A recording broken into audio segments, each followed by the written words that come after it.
Hello, everyone, and welcome back to Conrail's Ohio and West Virginia Division HO scale layout.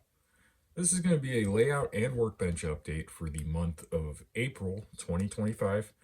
And, well, as you guys can kind of tell here in the picture, we got a little bit of a long log jam of traffic here on the layout, and there's good reason for that, which you'll be seeing here shortly.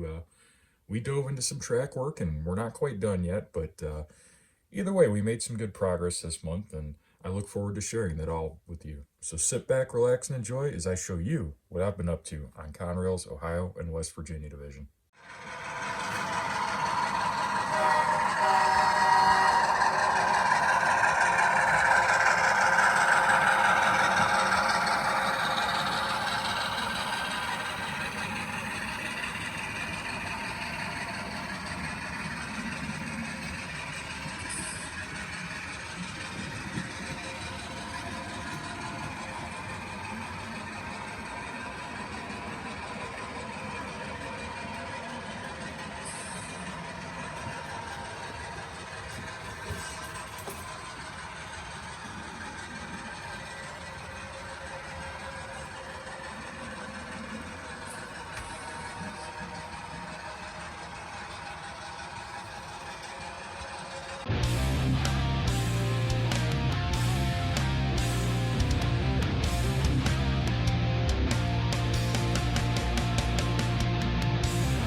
All right, everyone. So before we dive into the track work and why there's freight cars sitting everywhere on the main line here on the layout, I want to go ahead and just start off with discussing this unit here, this 6191, this Atlas C40-8W there.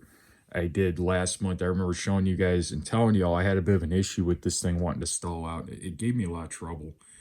And what I ended up doing was I went ahead and I started kind of fiddling with it. It seemed like the Keep Alive wasn't working right. But what I found was my rear truck wasn't picking up track power. Whenever I would pick up the locomotive from the front end, it would just die. Whereas if I picked it up from the rear, it kept running and it filled up the Keep Alive. So what I ended up having to do with this unit was I actually took it apart and I found, I believe one of the wires might have had like a little break in it. It might have been bent a little bit too much or pinched at some point. Obviously, this locomotive was used when I bought it, so who knows what happened to it in its life up until now. But either way, I ended up adding some new power wires to the truck and put it back together, and it runs like a champ now. So I just wanted to give you guys a little update on this guy here. And a little moreover thing I want to say is, you know, whenever you're doing your own builds and your own work on stuff, you're going to run into stupid problems like that. And the one thing about it is you have to be persistent and keep working at it and find what's wrong and fix it, because when you get it fixed, it's a great feeling to be able to run this stuff. All right, everyone. So now the big project I'm sure a lot of you have been waiting for, because it's been a big holdup for me here, is redoing these curves here. This has just been an absolute monster of a project. I ended up having to pull up all of the road bed and then put down the new foam road bed in its place. As you guys can tell, though, we really moved that outer track in almost an entire track width, almost the width of the roadbed that came in to get it to our 30-degree radius here, our, 30 deal. So this has been the big project for this month because I had to rip out everything and put in these new tracks. I've also been trying to really make sure I use these Pico fine standard rail joiners here. These are an absolute booger to work with because they're extremely tight, but that ends up being a good thing because it keeps your joints very, very smooth on the curves, and that's really important so that you don't run into derailment issues and all that. So that's been kind of the big thing I've been working on this month. I actually ended up having to redo one of the tracks already. I put it in and I didn't notice at the time, but for some reason you'll run into a problem with like these little nubs on the side of the ties. They'll pop up from the rail and the rail will come loose, and I actually ran into that. So I actually had the inner track in, and I actually ended up having to rip it out last weekend and redo it. So it's kind of been a bit of a struggle, but at the same time, I'm really trying to make sure that I get this 150% right before I do any scenery work. That's why right now we only have the 2 main tracks in, and we're kind of starting to lay out our turnouts going back into the yard here. What I'm going to end up going with is actually some of the curved turnout deals. A little bit more of a different radius than this one. I'm going to go with the Pico. I think it's like, it ends up being like a 30-degree radius on the outer track. As you guys can see, I have these fancy paper deals I cut out to kind of give me a rough idea how it's going to lay out. But I got those ordered right now. I was hoping they'd be shipped, but they still haven't shipped yet. But I'm going to end up putting those in to go into the yard and kind of rechange how the yard entrances work in here. So let me go ahead and move our camera here, and we'll talk about that a little bit more. All right, so now we're kind of looking more straight here at where the yard's going to entrance. Here's where we're coming in off our curved track, entering the yard. I'm going to put a turnout right here that's going to split off, and this first track will essentially be the run-through track that'll go between all the siding tracks. And then from here, I have to still kind of lay it out a bit, but I'm going to start the curved turnouts and start going just one into each track. And when I previously did this, I had them all like branching off, one turnout off another and stuff. And what I'm going to do this time is I'm going to keep them more, we're just going to butt the turnouts together, so to speak here. If I can kind of give you all a little, like I'm just going to do like that deal going all the way along, just continue to, that way it'll keep that 30-degree radius going all the way around there. But that's hopefully by the end of this month, I'm going to have all those tracks in. I believe I have to order some more flex track yet too as well, but just kind of chipping away at this a little bit at a time. I did also, while I was at it, I moved both the main lines in roughly about an inch because I did have an issue when I went to put signals in over here before. I didn't quite have enough room between the main lines and everything to fit them right. So I also moved the yard track in a little bit.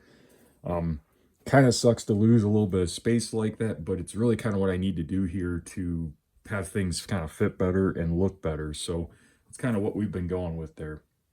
But other thing too is it looks like our maintenance away area is going to get condensed even more. Unfortunately, it looks like we're not going to be able to have a second track running over here, which kind of stinks, but what are you going to do?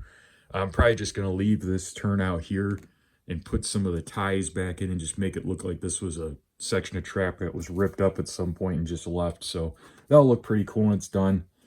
Still plan on having my bridge going through here once I get this all squared away, but that's kind of where we're at with this end of things. Let me turn the camera again and we'll show kind of the last bit of this corner and this curve area where we've been reworking here. All right, so here we are again, looking towards where our final kind of work area is at here. As you can see, this is actually where the maintenance away shop building was at. We're going to have to kind of rework that a little bit to get that to fit right because of how, again, our curves came in quite a bit. You could really see that green foam in the back, how far I moved it in over here to, that's just the way it worked out with the change in the radius. I believe the curves were originally supposed to be right around 22 degrees, but I might have goofed that up a little bit now that I'm, redoing this and kind of seeing how sharp they really were. So definitely was part of why I had my big issues that I did. But right now we've got both our main tracks are in. I've done a little bit of testing with it, not too much yet, because I was letting glue dry last week still, the adhesive. And we have our yard entrance tracks also in, so we're at least started there. As you guys can probably hear the cats playing in the background right now. I swear anytime I record a video like this, they gotta start getting wild and crazy. But back to the subject here. I was letting that glue dry and everything. I still have to drop the feeder wires back and connect those back in before I could really test this. Reason being is all those wires, I just yanked them through the layout when I unhooked them, and I didn't tape them off or anything. So that's going to be something I hope to kind of get to maybe this weekend if the turnouts don't come in for the yard entrance. So if I don't get those turnouts, I'm going to go ahead and get those feeder wires in, and I'll at least test the main line. I still also have to come back and kind of clean up some of the joints. And just, I always like to take a file, you know, just your old school little file, and then kind of come in on top of the joint and just give it a little cleanup, just to kind of make it so that they're nice and smooth, and then hopefully they don't give me any trouble. Actually, while I'm thinking about it here, I probably should mention, I mentioned before about those Pico turnouts, or the Pico,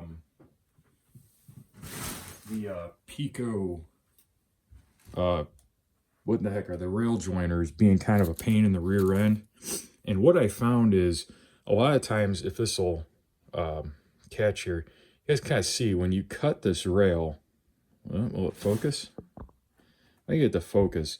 When you cut the rail, a lot of times it'll look all right, but you'll end up with like a little nib on the end there. And whenever you go put those Pico joiners on, they don't really want to fit over there because there's such a tight tolerance. So what I found is if you could get in there with the file and just file up the bottom of the rail a little bit, and then come in and kind of get it from, like this here's the top of the rail. If you come in and kind of get it from the side and clean up those edges, you'll have a lot better luck getting the joiner on. So just a little CR Steve tip for any of you guys out there. Again, the Pico joiners, they're awesome because they make almost a perfect joint. But you really got to be doing all like filing and getting everything perfect with the ends of the rail head to not have any major issues. So that's pretty much what's going on over here on the layout, guys. Again, not as much as I'd like to have done, but we still did get quite a bit accomplished. And hopefully we'll have some cool stuff next month. Hopefully maybe we'll start doing some track painting. We'll see. We'll see what happens. All right, and one more thing of note here real quick before we head over to the workbench. Whenever I get the scenery all done and I go to reinstall my signal system and all that and put the signals back in, I kind of wanted to do some Pennsylvania Railroad CPLs over here, and I wanted to do a signal bridge. Yeah, I was kind of wondering, I figured I'd ask all of you out there, because I'm really bad at remembering who sells what and who has what, because there's so many different places that make and sell different things in our hobby, which is great. It's just hard to keep track of them all. Does anyone have a recommendation as far as signal bridge kit, whether it be like etched metal or a plastic kit even that looks nice? Something that's kind of like the PRR style signal bridges that went up and over the tracks. I'd really like to have a pair of those over here, one on each side of the bridge, to put my signals on. So any of you that can think of those offhand, if you could leave that in the comments, I'd really appreciate that, because I can't remember who for the life of me makes them. I know somebody does, but I can't remember. All right, everyone, so now we're over here at the workbench, and we're going to go ahead and discuss some of the stuff I've been working on this month and what's where on the project line and what's getting done. The two AC 4400s, the CSX units, are weathered now. Really, all I have to do on these is remove the tape I have over all the windows and number boards and everything. These were both projects I added ESU Loc sound to. They came DCC ready. So they're just a simple add sound, and then as you guys can tell, just kind of a light weathering. I didn't get too carried away because these units didn't really get all rusty or beat up.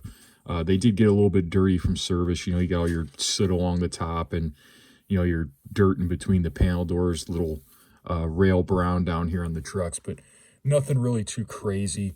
So I have these two units that are about done.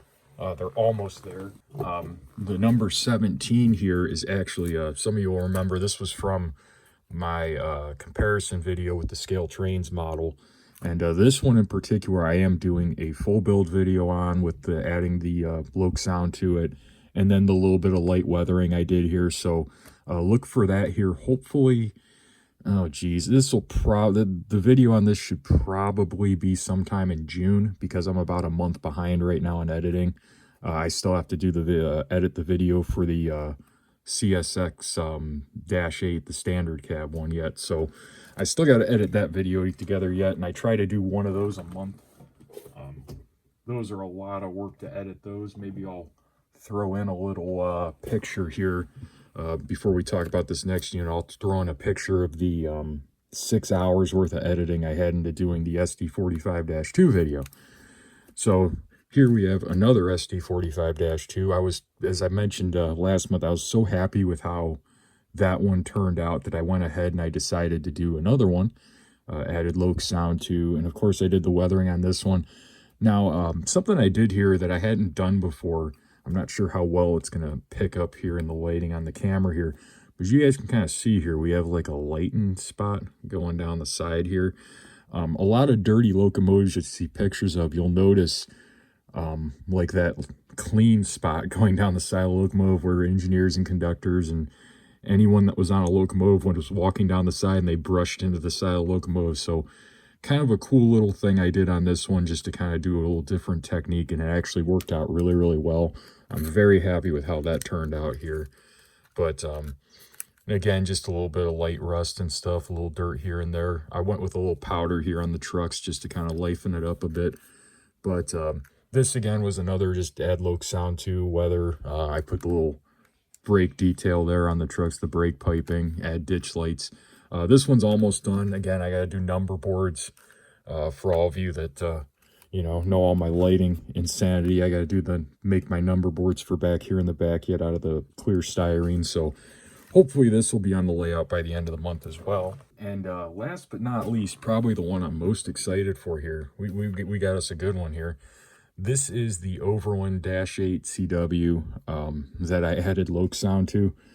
And this one, I am extremely happy with how it's turned out. You guys can see I did some kind of rust streaking down there. Just a whole bunch of dirt back here. Soot dirt and stuff. And then we got a bunch of little rust marks and stuff up here on the corner where everything got chipped at.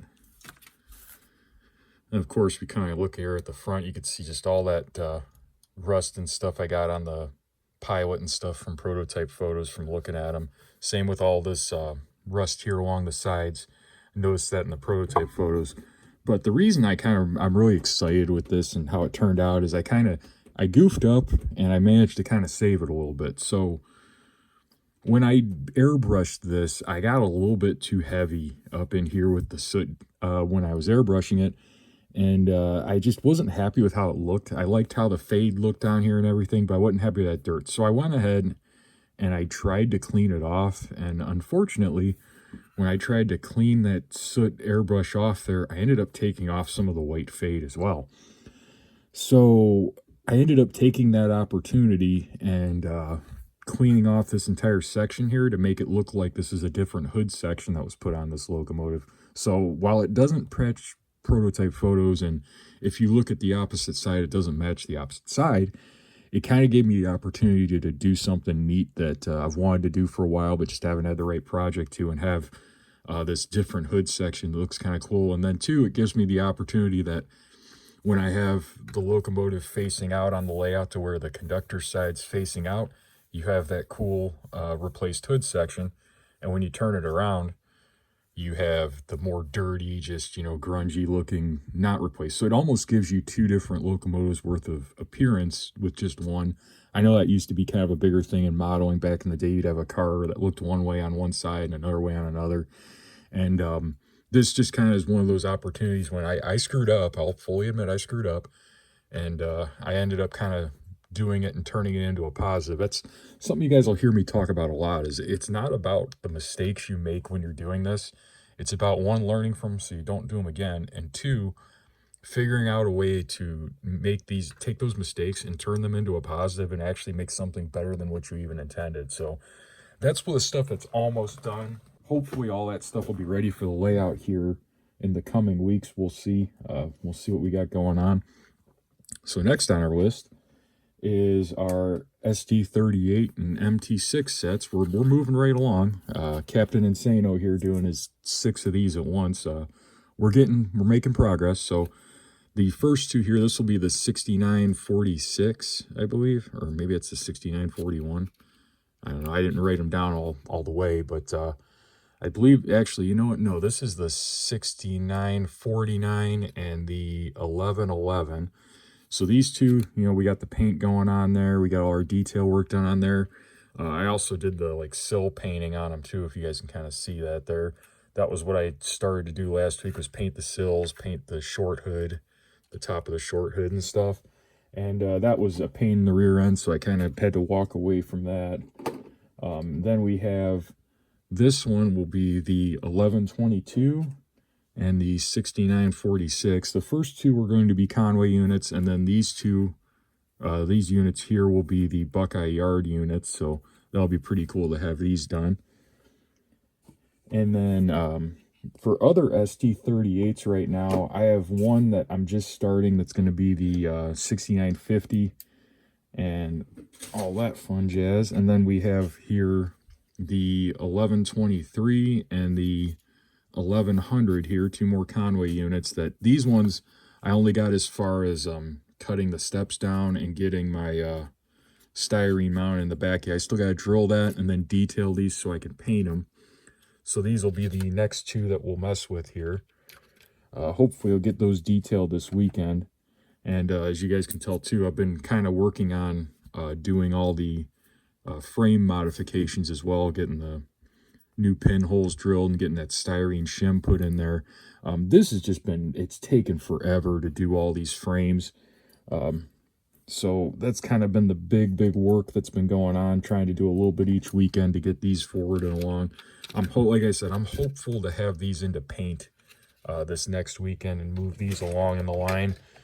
And then the last two, I'm just still getting the shell to fit in here. I'm still working on getting these shells to fit in here right. These can sometimes fight a little bit, so trying to get all this stuff worked out and get everything put together finally here. But the one issue I've kind of run into, guys, I'll be straight with you, these are the newer shells that are for sale, the newer MT6 shells that you can find on eBay. I've had some issues with them kind of giving me some trouble here, being a little bit thin up in here. And the big issue I run into is I have to remove the coupler mounting box because I'm doing the frame mounted couplers. And I've had issues with these snapping off. So trying to glue them back together and then trying to get these frames to fit in the ends fine has been a bit of a struggle. But we're slowly but surely getting there. I know some of you probably wondering, Steve, why in the world are you building all these slug sets and you don't even have a hump yard? And the truth of the matter is, I just think they're cool. I really enjoy them. I think they're neat. These are the two motor and drive assemblies for the 1111 and the 6946 here. We're just getting ready. I got to do the wiring on these so I could program them. And then we could start doing all the lighting work on these and getting these ready for the layout. But that's really about it. I do have... I'm not going to take them out of the box here, but off of the layout off of the workbench right now, I've got a whole CSX Bethgon train I'm trying to hammer through. Those are all currently airbrushed. I have to paint the wheels on them. They're in a box right now. I got to start painting wheels so I could clear coat those, but that's going to be kind of it for what's on the workbench right now. I'll go ahead and I'm going to cut to a little voiceover part here where I'm going to show you guys something really cool I found this month that I think a lot of you will enjoy.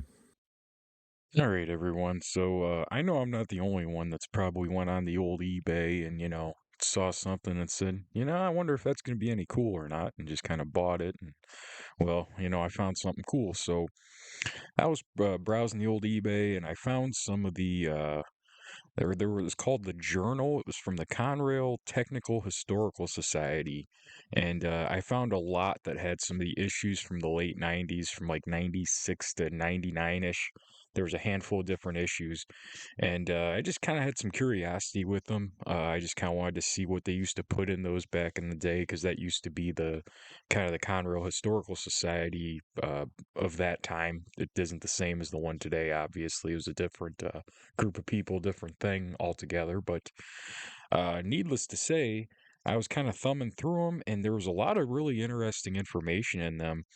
And probably the biggest thing would be what you guys are going to be seeing here on the screen right now, which is the complete list from, I want to say it was the fall of 1997 of GP38 and GP38-2 assignments. Literally every unit number, as well as where it was supposed to be, at the very least, assigned to, where it worked at. Now, I know some folks probably know what units worked in their area during their modeling time.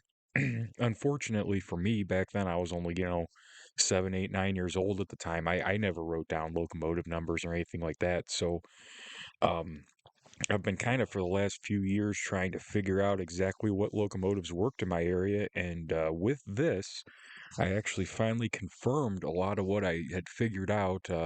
And I also figured out exactly which locomotives are specific to my local yard, which is really, really cool. So I just thought this was like really, really neat, and I figured I'd share it with you guys. And you probably see it right now going by on the screen, nice and slow, hopefully, so you guys can go ahead and if you're looking for information on a specific number, you can see it. Or if you're like me and you're trying to figure out what units were at a specific location, you could also see that as well. So just something really cool. I really kind of really, really excited about to finally have this info. And I figured I'd share it with all of you as well, because I'm sure it could help a few of you modelers out there maybe find a specific number that you've been trying to figure out. Right, everyone. So, with everything going on here recently in the world, the new announcements and stuff's been kind of slow, and things have been kind of slow with manufacturers again. And I kind of heard through the grapevine. I think I saw a Facebook post that mentioned that there was a chance that the SW 1001 might not get done by Bowser. Now, I don't know how true that is or not, but either way, I'm going to take the moment to, kind of tell you guys, if you haven't pre-ordered these, go out and pre-order them. I really, really want to see these get done, as I'm sure a lot of us Conrail guys are, and Bowser's really got some really good variety in here as far as road names and road numbers and stuff. And I just figured I'd go ahead and throw another plug in for these, because I really want to see them get made. I know it's kind of a question of how everything's going to pan out with stuff, but I think everything's going to be just fine. We just gotta, by the time these will be coming out, everything should be calmed down. But some really, really cool units. They're doing a lot of interesting road names and stuff. And to be honest, I really want to see how a switcher from Bowser is going to compare to the Athearn SW 1500, because honestly, guys, I think these SW 1001s are going to blow the Athearn away because of the great job Bowser does on stuff. So just figured I'd put this in here, so maybe some of you out there that haven't went out and put in your pre-orders will go out and put in your pre-orders. As I mentioned before, I already pre-ordered all of the Conrail units, all four numbers. I might actually pre-order the ones on screen right now too, as well, the Newburgh and South Shore. So if you haven't pre-ordered them, go out and pre-order them, guys. All right, everyone. So that's going to wrap up our layout and workbench update for the month of April 2025. As usual, not as much as I'd like to show you guys, but still a lot of cool stuff, I think, and a lot of cool stuff coming. Unfortunately, there's no unboxing of the month this month because, honestly, guys, I only got one box in this month. It's a pretty big one, and it was a bit of an expensive one. So that will be for a review video here next week. There'll be a Rapido, be some Rapido cars. I'm sure a lot of you can guess what those will be, but I'll be putting that video together here for you guys for next week. So, as always, I want to thank all of you for watching, commenting, liking, subscribing, all the cool stuff. I really appreciate each and every one of you out there. I hope you guys have a good month on your layout, and I'll talk to you in the next video.